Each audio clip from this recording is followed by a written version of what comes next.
దక్షిణ కైలాసం శ్రీకాళహస్తిలో అంగరంగ వైభవంగా 7 గంగమ్మల జాతర సంబరాలు జరుగుతున్నాయి. 7 గంగమ్మల జాతరను నూతన కమిటీలు పోటీ పడి మరీ ఏర్పాట్లు చేపట్టారు. ఆ వివరాలు ఇలా ఉన్నాయి.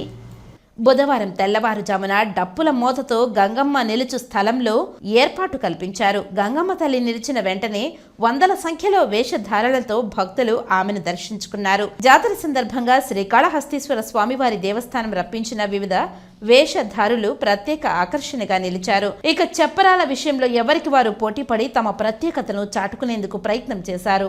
ఇక నూతన కమిటీలు కొందరు పెళ్లి మండపం గంగమ్మకు, సన్నిధి వీధిలో గంగమ్మకు వెండి ఆభరణాలు చేయించి కానుకలుగా ఇచ్చారు.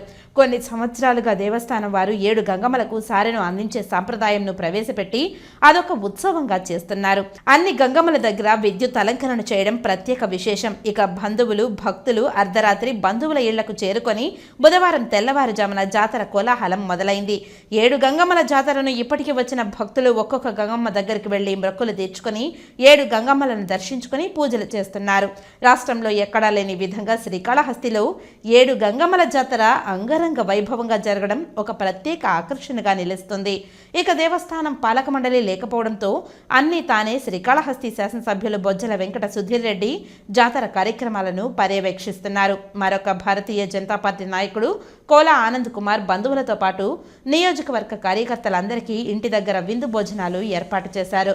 పుణ్యక్షేత్రంగా శైవక్షేత్రంగా ప్రసిద్ధి చెందిన దక్షిణ కైలాసం శ్రీకాళహస్తిలో ప్రతి నెల ధార్మిక కార్యక్రమం ప్రత్యేకంగా కొనసాగుతుంది. ఈ ఏడాది 7 గంగమ్మల జాతరకు మాత్రం అత్యంత వైభవంగా నిర్వహించేందుకు కొత్తగా వచ్చిన ఈవో బాపిరెడ్డి కూడా ముందుండి ఏర్పాట్లను పర్యవేక్షించి జాతరలను ఘనంగా నిర్వహించారు.